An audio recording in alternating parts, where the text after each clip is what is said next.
মহারাজকে বোকা বানিয়ে যা পেয়েছি তাই যথেষ্ট। সবাই যা পেয়েছো তাই নিয়েই সন্তুষ্ট থাকো সবাই। কাজ হয়ে গেলে সবাই আরো পাবে, আরো। জি আজ্ঞে মন্ত্রী মশাই। তবে তোমার সাজ পোশাকটা বাবু খাসা হয়েছে। খাসা? আরে আমি তো প্রথমে চিনতে পারছিলাম না।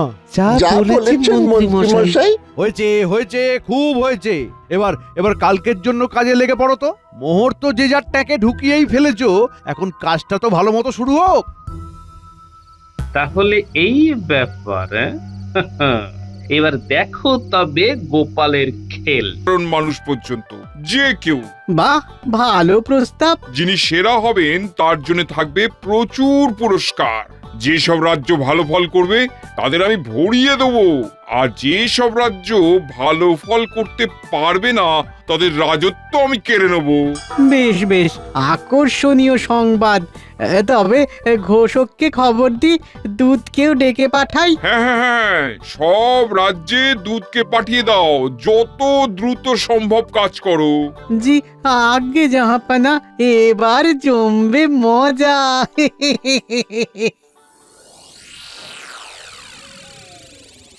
প্রণাম রাজামশাই, নবাব বাহাদুরের দূত এসেছেন। তাকে সসম্মানে নিয়ে এসো।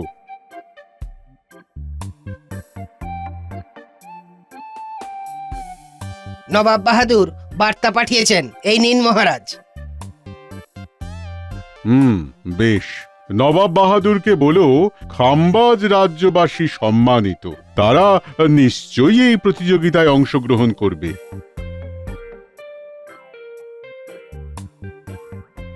নবাব বাহাদুর একটা সৌন্দর্য প্রতিযোগিতার আয়োজন করেছেন মুর্শিদাবাদে। সেখানে তার অধীনস্থ সমস্ত রাজ্যগুলি থেকে বেশ কয়েকজন যুবককে ওই প্রতিযোগিতায় অংশগ্রহণ করতে বলা হয়েছে। যিনি সেরা হবেন তার জন্য থাকবে প্রচুর পুরস্কার।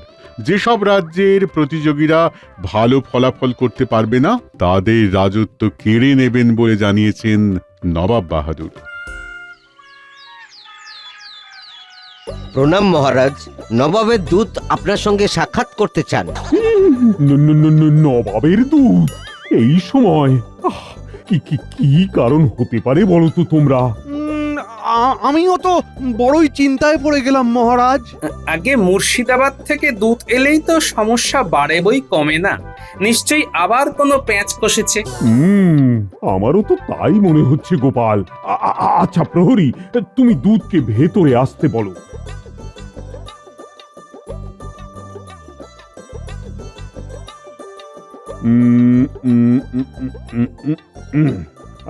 শোনো, 15 দিন পরে নবাব বাহাদুর এক সৌন্দর্য প্রতিযোগিতার আয়োজন করেছেন। সেখানে তাঁর অধীনস্থ প্রতিটি রাজ্যের যোগদান করাটা বাধ্যতামূলক। আর মুশকিলের কথা হলো, যদি আমরা এই প্রতিযোগিতায় অকৃতকার্য হই তাহলে আমাদের সমূহ বিপদ। আর এই নিয়ে না আমি যথেষ্ট আশঙ্কায় রয়েছি। মহারাজ, মানে আমাদের মধ্যে সুন্দর স্বাস্থ্যবান কে রয়েছেন সেটা ভেবেই তো আমি কুল পাচ্ছি না। কি মুশকিল। আমি বলি কি, আজকের মতো সভা এখানেই শেষ হোক। গোপাল, ও গোপাল, তুমি কিছু একটা ভাবনা চিন্তা করো। মানে তুমি তো আমাদের অনেক বিপদের হাত থেকে বাঁচিয়েছো, তাই তোমার উপর একটা আলাদা ভরসা আছে। ঠিক আছে মহারাজ, আমিও ভাবছি, আপনিও ভাবুন। গোপালই সব। দাঁড়াও দাঁড়াও, দেখাচ্ছি মজা। এমন একটা জব্বর মতলব ভেজেছি না, মহারাজের মোহরগুলো সুরসুর করে আমার ট্যাঁকেই এসে যাবে, তাও আবার এই সৌন্দর্য প্রতিযোগিতাকে কেন্দ্র করেই। মহারাজ, তাহলে আমরা সবাই ভাবি কি করা যায়। হ্যাঁ হ্যাঁ, ভাবো ভাবো। আজকে বিকেলে আবার রাজসভা বসবে, তখন আবার এই নিয়ে আলোচনা হবে। এখন সবার ছুটি।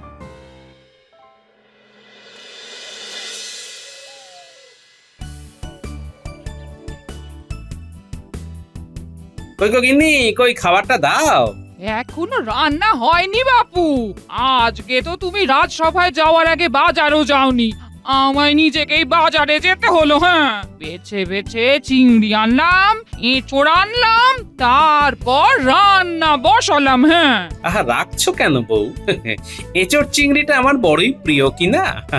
চটপট রেঁধে ফেলো, আমি ঝটপট খেয়ে নি। তার জন্য তো একটু সময় দেবে তো নাকি? হ্যাঁ, তোমার যেন আর তোর সয় না।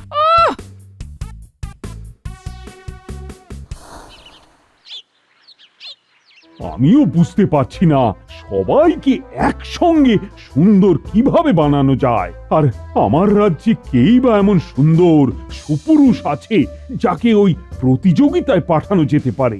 মহারাজ, বীরত্বেই লুকিয়ে থাকে পুরুষের আসল সৌন্দর্য, আর পুরুষের দেহে থাকে সেই তেজ, সেই শক্তি।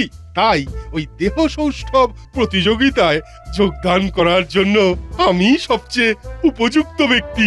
মহারাজ, অভয় দেন তো বলি প্রকৃত রূপ থাকে বিদ্যায়, আর সেই বিদ্যা থাকে আমাদের মনে প্রাণে। তাই বিদ্বানদের আলাদা রূপ থাকে, তাই আমিও উপযুক্ত ব্যক্তি। সব সভাসদ বলেন দেখো সৌন্দর্য দেহের মধ্যে। আমি তো বাবা রূপ খুঁজে পাই আমার লেখা পদ্যে। আমি বলি কি, ঘৃত কুমারী মাখলে সৌন্দর্য বাড়ে বই কি। আপনাকে আর কিচ্ছু বলতে হবে না। মুশকিল হলো আমার তো আর সে বয়স নেই। তা থাকলে এই সৌন্দর্য প্রতিযোগিতায় একবার নাম দিতাম। মন্ত্রী মশাই, আপনি এখনো একবার চেষ্টা করে দেখতে পারেন। এখনো আপনি যুবকের ন্যায় সুন্দর। আর এটা তো সত্যি, নবাব বাহাদুরের সাথে তো আপনি কুটকচালি করেন, সেটা তো আমরা সবাই জানি। ঠিক, আমরা এটা বারবার প্রত্যক্ষ করেছি। তাই বলা যায় না আপনি দেহ সৌষ্ঠব প্রতিযোগিতায় সেরা শিরোপাটা পেয়ে গেলেও যেতে পারেন।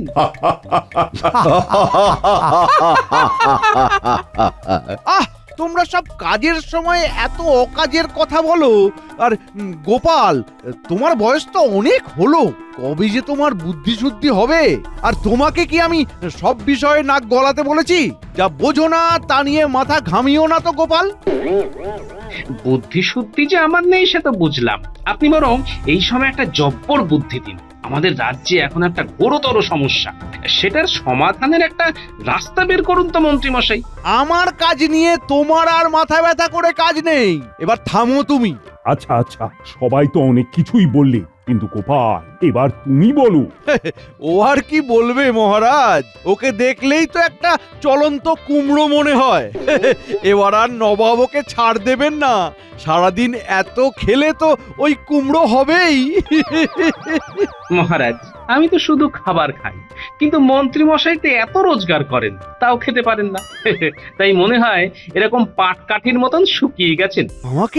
আমাকে এরকম অপমান! মহারাজ, গোপালকে সুন্দর হতে হবে, আর তার একমাত্র উপায় হলো ওর বেতন কমিয়ে দেওয়া। মাইনে কম হলে বাজার হবে কম, বাজার কম হলে খাবে কম, তবেই গোপালের ভুঁড়ি কমবে আর ও দেখতেও সুন্দর হবে।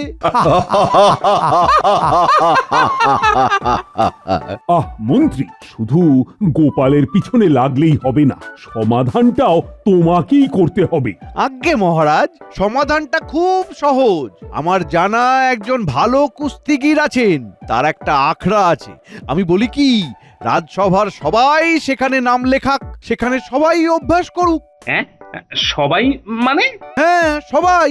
ওখানে গিয়ে যে সবচেয়ে ভালো ফল লাভ করবে আমাদের এখান থেকে সেই যোগ দেবে নবাবের সৌন্দর্য প্রতিযোগিতায়। বাবা বাবা বাহ, এই তো খুব ভালো প্রস্তাব। এই না হলে আমার মন্ত্রী।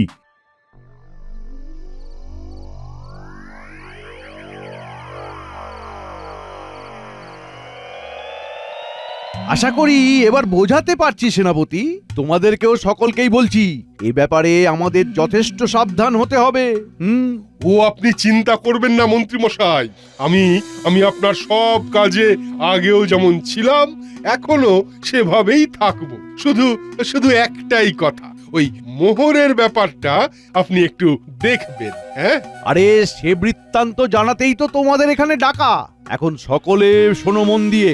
সেনাপতি, শুধু আমি যেমন যেমন বলেছি তেমনই করে যাবে। কোনো মনে থাকে যেন যন্ত্রপাতি কেনার ব্যাপারে শুধু যা বলতে বলছি সেটাই বলবে, তার বাইরে নয়। যে আজ্ঞে মন্ত্রী মশাই। মনে রাখবে, তুমি কিন্তু রাজামশাইকে শুধু টাকার কথাই বলবে, যেমন ভাবে আমি বলেছি। আর বটাঘটা কি করতে হবে তোদের তো সব বুঝিয়েই দিয়েছি। তাহলে পরশুই রাজ্যের শেষ প্রান্তে নতুন কুস্তিগির গুলুগুলু মল্লর আখড়ায় রাজ্যবাসীদের জড়ো করে নিয়ে আসবি, আর সভাসদরাও সেখানে জড়ো হবে, মহারাজও থাকবেন। যে আজ্ঞে মন্ত্রী মশাই, আপনি যেমন নির্দেশ দিয়েছেন তেমনই হবে। হ্যাঁ, কিন্তু সকলে খুব সাবধান।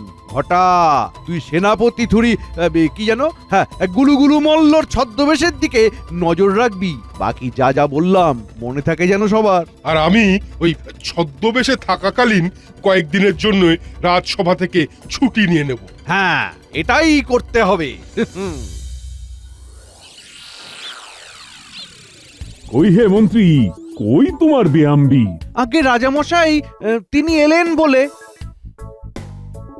এই তো এসে গেছে ব্যামবীর গুলুগুলু মল্ল।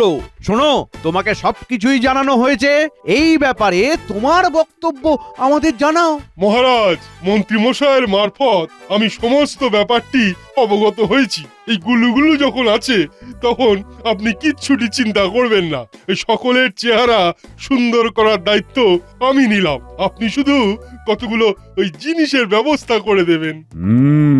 বেশ বেশ বেশ, যা যা লাগে মন্ত্রী মশাইকে জানিও, উনি সব ব্যবস্থা করে দেবেন। কিন্তু মনে রেখো, এ রাজ্যের সম্মান বজায় রাখতে হবে আমাদের। নবাব বাহাদুর কিন্তু কাউকে ছেড়ে কথা বলবেন না। এবার বলো তো, তোমার কি কি লাগবে? আগে মহারাজ, ওই সবার জন্য ওই কিছু মুগুরের প্রয়োজন, ছোট বড় সেগুলো কিনতে হবে। হ্যাঁ, বলো বলো, কত মোহর চাই তোমার? সব মিলিয়ে ওই 10,000 মোহর লাগবে।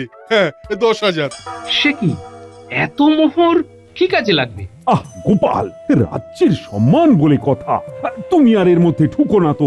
ওই ব্যাপারটা আমি মন্ত্রীর ওপরেই ছেড়ে দিয়েছি। মন্ত্রী, খাজাঞ্চিকে বলো গুলুগুলুর যা যা লাগবে যেন দিয়ে দেয়। আর গুলুগুলু সবাইকে স্বাস্থ্যবান সুন্দর করে তোলার দায়িত্ব কিন্তু তোমার। কিছু একটা তো আছে, এই গুলুগুলোকে কোথায় যেন দেখেছি। ঠিক আছে, আমার নামও গোপাল, আমি তো বের করবই রহস্যটা কি।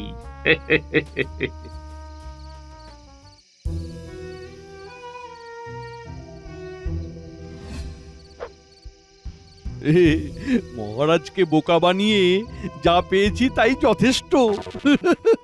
সবাই যা পেয়েছো তাই নিয়েই সন্তুষ্ট থাকো সবাই। কাজ হয়ে গেলে সবাই আরো পাবে, আরো। জি আজ্ঞে মন্ত্রী মশাই। তবে তোমার সাজ পোশাকটা বাবু খাসা হয়েছে। খাসা? আরে, আমি তো প্রথমে চিনতে পারছিলাম না। যা বলেছেন মন্ত্রী মশাই। হয়েছে হয়েছে, খুব হয়েছে। এবার কালকের জন্য কাজে লেগে পড়ো তো। মোহর তো যে যার ট্যাঁকে ঢুকিয়েই ফেলেছো, এখন কাজটা তো ভালো মতো শুরু হোক। তাহলে এই ব্যাপার, এবার দেখো তবে গোপালের খেল।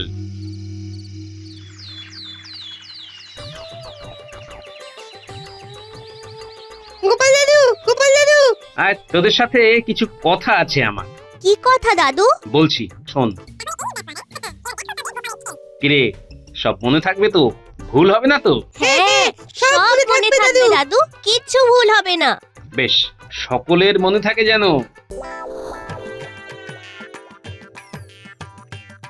আপনারা সবাই ওঠ বস করুন। হ্যাঁ, করুন করুন। দূর, এসব করতে পারবো না। কি হলো গোপাল, তুমি মনে হচ্ছে ফাঁকি দিচ্ছ? কই না তো। ও আবার কি করবে? ওই তো চেহারা, ও তো নড়তে চড়তেই বেলা গড়িয়ে যায়। ও করবে এই সব? সত্যি বড় কষ্ট হচ্ছে মন্ত্রী মশাই। আজ এইটুকুই থাক না, কি বলেন সবাই? আজ প্রথম দিন তো, আজ না হয় একটু কমই হোক। তাই হোক, কাল আবার অভ্যাস করা যাবেক্ষণ। চলো চলো সকলে। গোপাল, আজ বড় ছাড় পেয়ে গেলে তুমি, কাল আবার দেখা হবে। বাবা, এ বড় শক্ত ঠাঁই।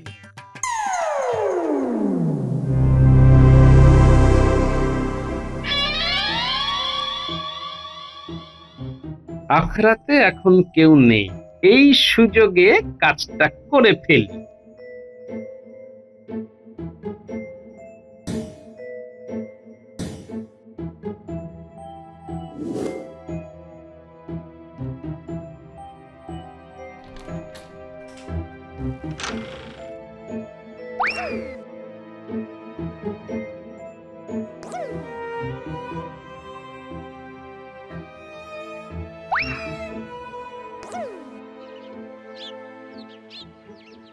কিরে, সব ঠিক আছে তো? সব কাজ ঠিক মতো করেছিস তো? হ্যাঁ গো গোপাল দাদু, তুমি যা যা বলেছো আমরা ঠিক তাই করে এসেছি। এবার চল, আস্তে আস্তে আস্তে, সবাই এবার জেগে উঠবে। এইবার আমরা পালিয়ে যাই, চল।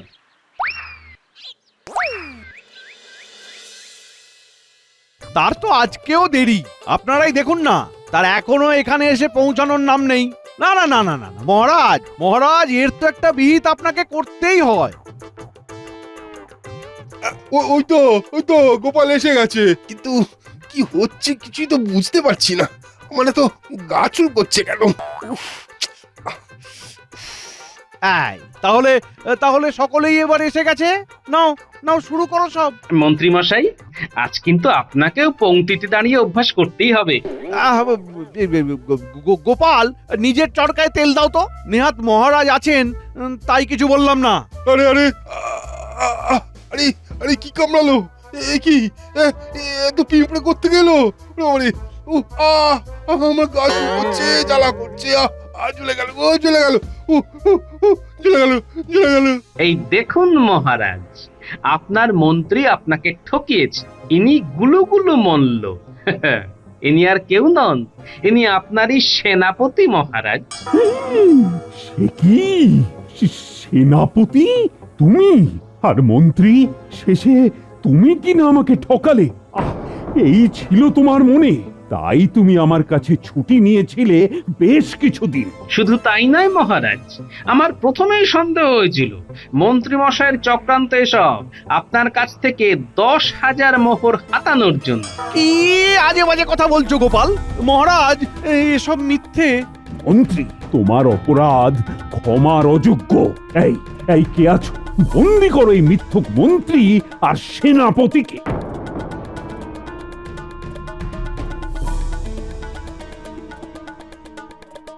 মহারাজ মহারাজ ক্ষমা করে দিন, মহারাজ ক্ষমা করে দিন মহারাজ। চুপ রাও বেয়াদব। এই নিয়ে যাও এদের আমার সামনে থেকে, আর সকলে ফিরে চলো রাজসভায়।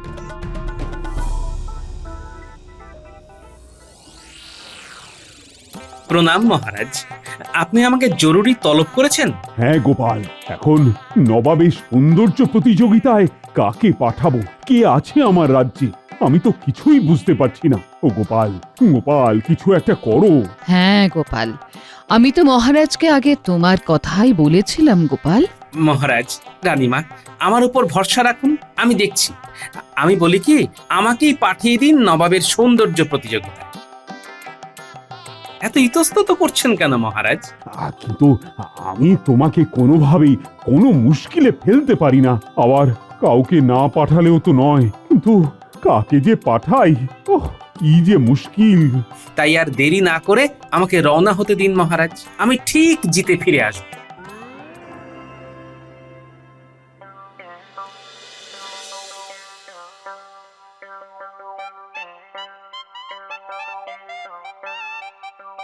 প্রণাম নবাব বাহাদুর। কি ব্যাপার গোপাল, তুমি এখানে কি করছো? গোটা কৃষ্ণনগরে কি সুপুরুষ ছিল না, তোমাকে আসতে হলো? হ্যাঁ, কি ব্যাপার বলো তো? সুস্থ সুন্দর অনেকেই হয় নবাব বাহাদুর, কিন্তু সত্যিকারের সৌন্দর্য থাকে মনে আর মস্তিষ্কে, সেটাই হলো আসল কথা। আর এটা হলো আমার পোশাক, ধুতি আর পাঞ্জাবি। এটা পরে হয়তো আমাকে একটু বেশি সুন্দর লাগছে, কিন্তু এটা বাহ্যিক সৌন্দর্য। ঠিক বলেছো। আর যদি আমাকে দেখতে পেশিবহুল হতো, তাহলে সেটা হতো দৈহিক সৌন্দর্য। মরে গেলে তো আমরা সবাই হয় মাটিতে মিশে যাব, নইলে আগুনে পুড়ে ছাই হয়ে যাব। কিন্তু একটা সুন্দর মনের মৃত্যু নেই, সে সকলকে আপন করে নেয়। তাই মৃত্যুর পরেও একজন সুন্দর মনের অধিকারী লোকে মনে রাখে। বাহ গোপাল, বাহ, বেশ বলেছো। আসল সৌন্দর্য থাকে মনে আর মস্তিষ্কে। এটা না হলে গোপাল, উজির জি হুজুর। আমি খামবাজ রাজ্যের অধিবাসী। সবাই বলে আমি নাকি খুব সুন্দর দেখতে। আজ আমি উপলব্ধি করলাম বাইরের চাকচিক্যে কিচ্ছু নেই, মনটাই আসল। আমি ঘোষণা করছি আমার অধীনস্থ সকল রাজ্যের মধ্যে এই সৌন্দর্য প্রতিযোগিতায় সেরা সুন্দর মানুষ হলো গোপাল। তুমি ঘোষণা করে দাও উজির। আর গোপাল, তোমার তুলনা তুমি। বলো বলো বলো, তুমি কি চাও? আমার নিজের জন্য কিচ্ছু চাই না নবাব বাহাদুর। আমি চাই আমাদের রাজ্যে কৃষকদের এবছরের সমস্ত খাজনা মুকুব করা হোক। বেশ বেশ, তাই হবে গোপাল। তুমি আজ আমার অতিথিশালায় বিশেষ অতিথি হিসেবে থাকবে। প্রণাম হুজুর।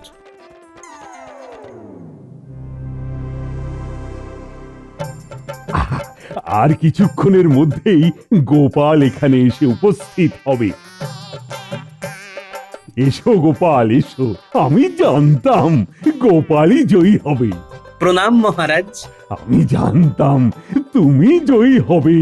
আহাহাহা, তুমি আজ আমাকে বড়ই আনন্দ দিয়েছো। আরে সৌন্দর্য প্রতিযোগিতা তো ঠিক মতো হলোই না। গোপাল কিভাবে সেখানে জয়ী হয় মহারাজ? সে তোমার মাথায় ঢুকবে না মন্ত্রী। তুমি তো চিরজীবন গোপালকে হিংসে করেই গেলে। তুমি তোমার মনটা আগে পরিষ্কার করো, সুন্দর করো, তারপর এর মানে বুঝবে। গোপাল গোপাল আমাদের সকলের, এই রাজ্যের মুখ উজ্জ্বল করেছে। এখন মেনে নাও, গোপালই সেরা। জয় গোপালের জয়, জয় গোপালের জয়।